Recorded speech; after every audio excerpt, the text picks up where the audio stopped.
Close-up for everybody because I don't want to go too many days without one. We didn't have one over the weekend because the mailbag delay. We didn't have one yesterday because super busy. And we almost didn't have one today for nearly the same reason.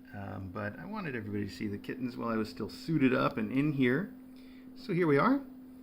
I always say it's not going to be a very long one, and then it is. So this is not going to be a very long one. We'll see how I do on that.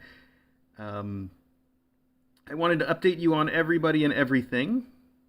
I know some of you only watch the close-ups and not the regular Kitten Academy live stream. And also, if you're not on the Discord, sometimes you miss some stuff. And I usually try to keep everybody up to date on Twitter, but I've been neglecting my Twitter duties. So maybe not the usual number of updates that you would all expect lately. I apologize for that, but here's what I can tell you. On top of being crazy busy in the usual ways, the air conditioning's been an issue, and we got a heat wave rolling in today and tomorrow are supposed to be just ridiculously bad, and then it should cool off again and everything should be all right. But in the meantime, I'm trying to keep everybody kind of confined and manage the situation as best I can. So if you've maybe noticed that the lights are off in most of the house, and that's more psychological than anything, since we use pretty efficient LED lighting. I don't think it adds a whole lot of heat. And then you'll also see that the kittens and the faculty and stuff are put up a lot of the day. It's almost time for me to probably put them away now. So let's see. There was other stuff I wanted to discuss, though. If you are watching these kittens on the regular basis, we had a whole bunch of people write in or contact us through Discord or other means to let us know that they've noticed some things. Like, for instance, they've noticed some of these kittens limping here and there, and they thought maybe the limping was a little bit more than just, kitten clumsiness. You might be right. I have seen it a little bit here and there, and I don't think it's due to injury. If you watch the weight chart, you may have noticed that the weight chart notes that I've been taking their temperatures and paying attention to some extra stuff that we don't always measure. And the temperatures have been high overall. We're missing a kitten. We're missing one of the Tabby twins. Oh, there he is. This one is Chevy. Anyway, so what I was saying is some of their temperatures have been high, and we're keeping an eye on all that. We're giving them antibiotics, which probably doesn't help directly, but prevents any sort of secondary infection and makes me feel like I'm doing something, so it's worth that. But my guess is that, Rotterdam had what we presume is Khaleesi virus, and I think that despite my best efforts to isolate things, it probably came in here. Those things are nearly impossible to contain, no matter how hard you try. They spread like viruses, right? So it happens. And it's not a huge concern because kittens are likely to get through it just fine. But one of the common symptoms of Khaleesi virus that you might remember, if you remember all the way back in Kitten Academy history to Yale that had Khaleesi virus, is it can make little kittens that get it limpy. They can limp for a little while. And I saw someone ask, it's not a permanent thing. It's just, they're sick. They might limp a little bit. So my guess is that confirms that there's a Khaleesi virus for them and for Rotterdam, and that's what's causing the limping and the temperatures. And it may also be part of what's making me so frustrated trying to get calories in these kids, too, because sometimes it makes them eat less and, lose weight or just not want to eat. And that's been causing me just a little bit of consternation because it's compounded by the fact that we're trying to get them weaned, and so the weaning is going especially poorly because maybe it's complicated by the effects of the viruses, perhaps, who knows. So And again, a lot of this is, technically speculation, just to be clear. And I want to, make the point that, I remain open to any sort of possibilities of what's going on. But it does all add up in a way that Sherlock Holmes would say, well, this has got to be it. It's a sort of a detective thing. So my guess, is this, that it is Khaleesi virus, that these kids do have it, that the attempts to isolate have failed already, and that I probably don't have to wear these funny shoes. Whoa, these funny shoes, in fact. I dropped the phone, but these are the ones I'm talking about. Or my sweatpants that are over my jeans on a day where I was complaining about how hot it is. Where are my jeans? They're in there somewhere. There we go, see? Wearing sweatpants over jeans to help keep that all, protected. The sweatpants only come in here. So, is my point, I think. Yes, if it walks like a duck and talks like a duck, it's probably Khaleesi virus. Thank you, Ashley L. That's correct. So, everybody now, closed cat. Sherlock Holmes often said, once you eliminate the impossible, what you are left with must be Khaleesi virus. Yeah. So that's really what we're dealing with, I think. It all adds up and hangs together in a way that makes good sense, and it's nothing really to worry about. We're making sure that the kids do get the calories one way or another. As frustrating as it has been to this morning, I got everything ready for them. I tried like 3-4 different kinds of food on them. I tried fresh chicken that I made. I tried chicken baby food. I tried the new kitten food we don't normally use, the Kitten Fancy Feast. Yeah, there's a little bit of the limp, you see. I noticed this on him earlier. Argyle was doing it yesterday and didn't seem like he was doing it today. This is Chevy, and he's doing it today, and I'm sure that's what it's all about. So I know it's probably not great to watch, but he is fine. He just ate a ton, and he's happy, whatever. Let's see. He's just making my point for me all. He's just illustrating it in a very nice way. Where was I, though? I was saying I tried so many different kinds of food on them today, and they just weren't taking it any better than usual, especially our two most problematic feeders, especially this one. Princess Paisley is the most problematic. She will not eat any food for me no matter how hard I try. She won't do it. I've tried so many foods. So I wanted to make the point, first off, that we've tried a million different foods. We've tried all the usual things. We've tried some unusual things. We've tried, mixing the kitten milk with the food. We've tried the KMR2. We've tried them together. We've tried them separately. We've tried all kinds of stuff. And because they change so much, the kittens change so much from day to day, you can never assume that what didn't work yesterday is still going to not work today. So we've tried a lot of these things more than once. Oh, yeah, sure, you'll eat my finger, but you won't eat any real food. So this morning it was getting rough. They wouldn't try any of the foods. I really don't want to tube them anymore. But I was like, all right, I got to get out a new tube, and, get it all fitted for these kittens, and then feed them the KMR again with the tube. So I got that all set up, and I came back up here, brand new tube. I fed Paisley there. 18 milliliters is what I'm going with, which is just about right for one feeding for them at this size. And we got that down just fine. And then I started on the second kitten, Basket Weave, who normally isn't even that much of a problem. And sure enough, we got 15 milliliters into Basket Weave, and he bit a hole in the side of the tube, and it started spewing milk everywhere, and it was done. That tube was just done for. So that's when I gave up and went back to trying to get them to syringe feed, and I even tried to let them nurse on the KMR, which is something that I've said we really just shouldn't do, and that didn't work either. So just nothing is working too well. Now it works well enough that if I sit here for an hour, literally an hour, and slowly put food in their mouth and get them to eat it. It does work, but then by the time I'm done, it's time to start over again, It's rough. So we're working on that. That's my point, is that we got an eye on it, we're working on it. We know that they've been a little bit limpy, which is the thing that you guys will see, and we also know that they've had some fevers, which you don't see, but we do. And, some other things going on. Now, if it is Khaleesi virus, some of the other stuff you might expect to see are sort of URI symptoms, like weepy eyes and sneezing and runny nose and that kind of thing. It can happen, although we haven't seen that with them yet. And knock on wood, we won't. It can hit different symptoms with different kittens, and that's a normal thing and no big deal. So. No big deal. Craig, yeah, so the heat. I don't want to talk too much about the heat, but I do want to make the point that it is nice and cool in this room right now. At least it's nice and cool in here for anybody that's not wearing 2 pairs of pants.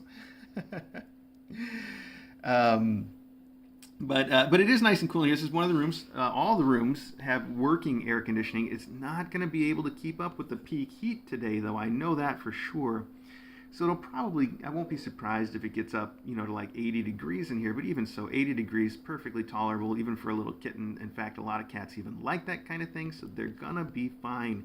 The only one that's going to be bothered by it is me. And I got an early start on that. And just to be clear, the air conditioning, like I said, we're going to get the new one installed on the 8th and 9th. So it's not long, and the heat wave is over end of tomorrow, so we should be fine. Just got to bear with it. Okay, now let's talk about adoptions in the Oranges and Rotterdam and Port and everything else that I'm not going to show you because I'm not going to go out there and change out of all this stuff and take you to them right now. If I really get to it, we might do another close-up with them, but no promises. I might even skip the close-up tomorrow if everything's going the same way it is today. Apologies in advance. But I do want to just tell you about how things are going. For Rotterdam, first off, Rotterdam seems like he is over it. He's not drooling anymore. He's able to eat regular food again. He ate a whole bunch of dry food and stuff, which was cool. So Rotterdam is just doing great. He does, if you end up seeing him, you'll notice he's still, Rotterdam's still a little scabby from where he was ulcerated around his face, but I think that those are just, they just need to clear up. That's all, heal up a little bit. But he's doing really, really well. In fact, DJ wants me to let him rejoin his family, and we probably will do that soon. So she says it's fine. And DJ's point is basically that we should let him rejoin his family because the virus is already spread everywhere, and we're not really accomplishing anything by keeping him apart, and he's probably pretty much done with his part anyway. So it's like the isolation has failed. Why not let him go be happy with his family, right? Which is a fine argument. I can see the point, and he probably will get to rejoin his family real soon. Then, let's see, I can also tell you about the adoptions real quick for his family. We're still kind of working on scheduling them. Port is supposed to be adopted tomorrow, and then the rest of it I don't remember right off the top of my head, but they're coming up real soon. I think one Thursday and one Monday, and then I remember Sid and Millet aren't going until the 17th, which is kind of cool for DJ.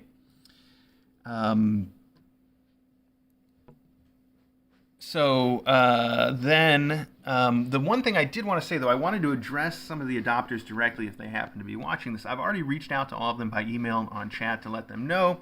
Yes, it does seem like there's a real sort of a Khaleesi virus outbreak here, and that if I were them, I wouldn't be worried about it, and I would continue to, plan on picking up the kittens at the same time, even Port.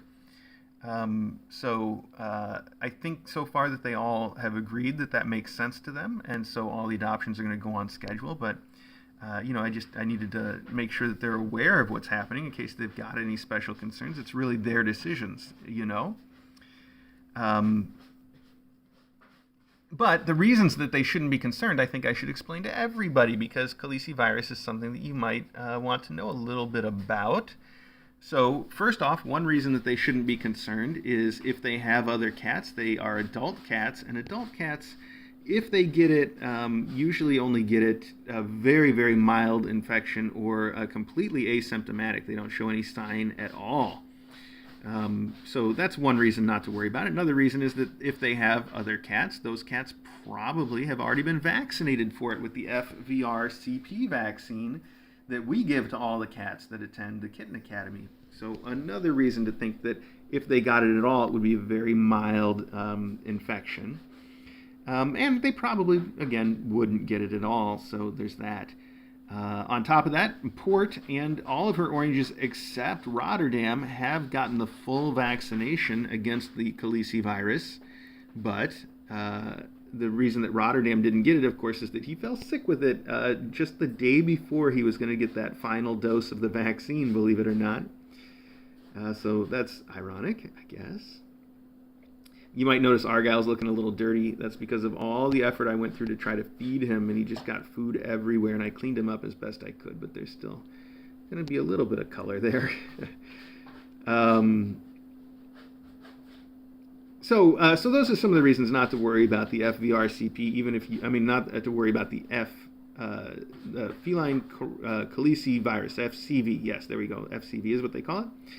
Even if it's one of the adopters taking home one of the kittens, probably nothing to worry about. And most of them, I think the majority of them either don't have other cats, or they won't be introducing them right away anyhow, so no big deal.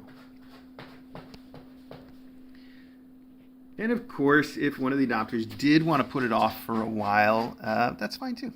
I don't mind the oranges hanging around a little longer, but I just don't think it's necessary, and I don't think any of them do either yet that I've heard from.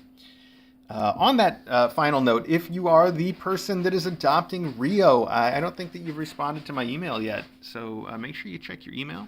You should know who you are because I think Dawes should have already told you. So just check the email that you put on the application. I think that's the one that I used.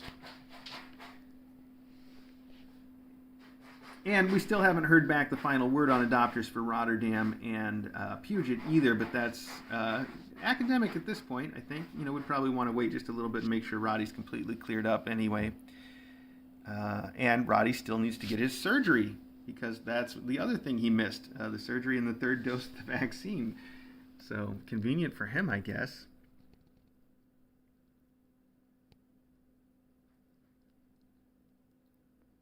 Did I say Rio, Rachel? Because I meant Bombay. I meant Bombay's adopter. I've made that mistake twice now, I think, on the close-up streams.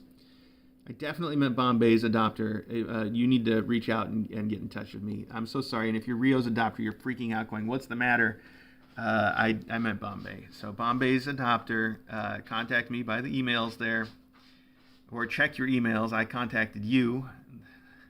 There you go. That's what I meant. So I probably did say Rio, though. I keep switching those in my head for no reason. They're not at all similar as far as kittens go.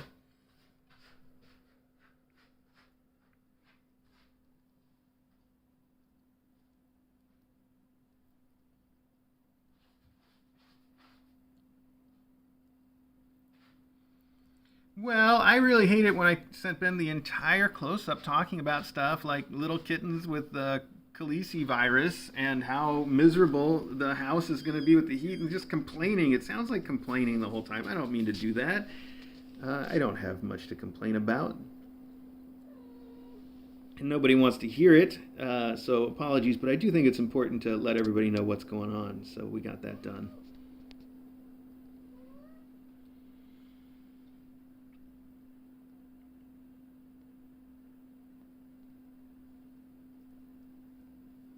I did take kind of a half measure with DJ's recommendation last night, and I had Rotterdam and Custard stay together with me in the master bedroom last night, and they got up to some wrestling and playing. It was a lot of fun for them.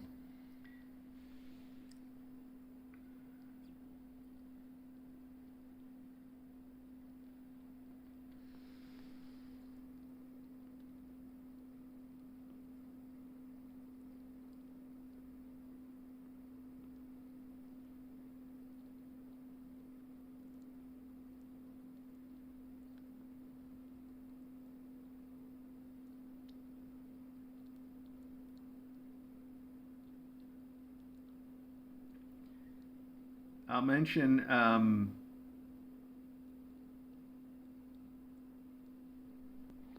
mention that last night, because of the heat, Loganberry was in DJ's office, and the rest of the faculty minus Custard, so that's Maggie, Ari, and Eddie were together in the spare room, the one that Brooke was in or that Myth was in across the hall here. That's also air conditioned. And this morning, it was a little cooler around the house. They're still out running around the house right now. They're probably going to get put up real soon, like I said. But anyway, this morning, I wanted to give Loganberry a chance to come out and have some fun, even though the usual rule is that Loganberry has to eat on his own in his own office by himself, because otherwise he tries to eat too much and he'll throw up, because I don't know if he just wants to protect it from the other cats or what. But I thought, you know what, this morning let's make an exception. I want to give him as much time out and playing around as he can. What's the worst that can happen? I'll feed him with the rest of the faculty and the oranges and everybody all together, get their food at the same time and run around the house. And sure enough, the thing happened that's exactly what I should have expected. He threw up everywhere. He ate a ton of food and just threw up a ton of food all over the place because that's what he's going to do. Just kind of a lesson that I have to learn over and over in life is when you set a rule like feed Logan by himself for a good reason, you don't say, what's the worst that could happen? You already know the worst that could happen. That's why you made the rule in the first place. So I got my reminder in a fun way this morning. Real fun.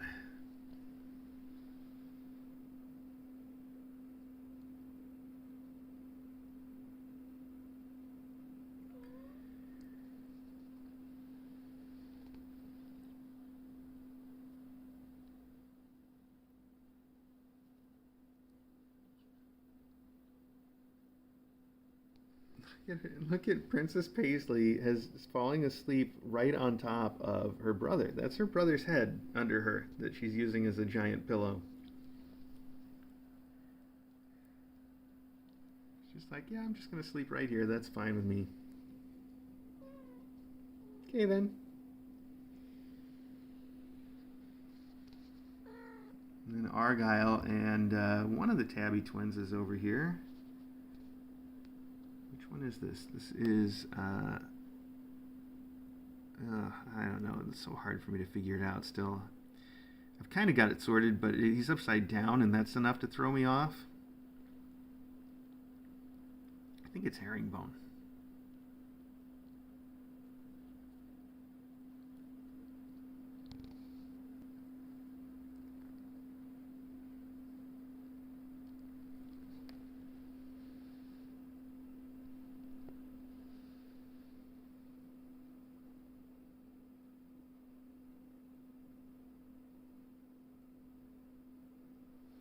Yeah, I do think Argyle's wishing he could sleep right now instead of being irritated by herringbone.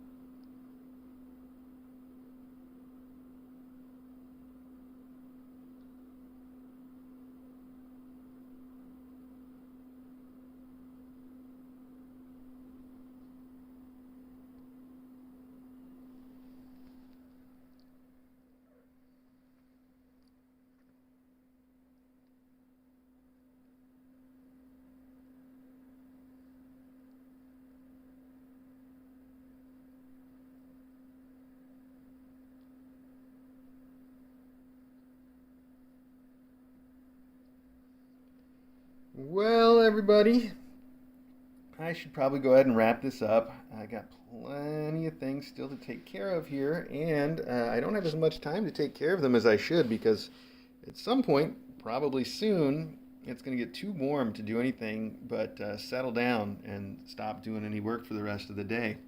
It's kind of a nice excuse to have, though, isn't it? He's looking up at, I think, at Mom's tail. That's pretty advanced.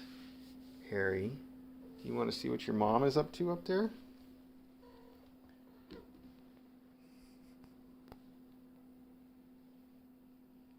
You are being a holy harer, Harry.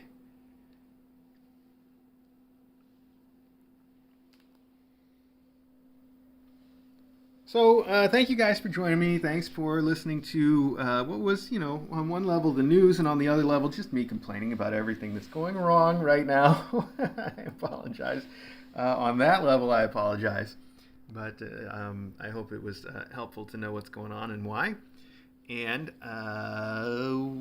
well, I'm not going to promise another full close up tomorrow, but I promise this much. I will definitely make sure that you get to see Port and her goodbye wave before she goes anywhere, which she is doing tomorrow. So we'll find a way to sort that out. And otherwise, I hope you'll forgive me if I'm not keeping up on the Twitter and everything else quite the way I normally would, but I assure you things will get back to normal in due time. And until then, definitely keep an eye on the regular Kitten Academy live stream. If you want to know what's going on, you can always tune in there and just have some fun watching these kittens do their thing. And whoop, whoop, whoop, there we go. I will see all of you next time. Thanks again.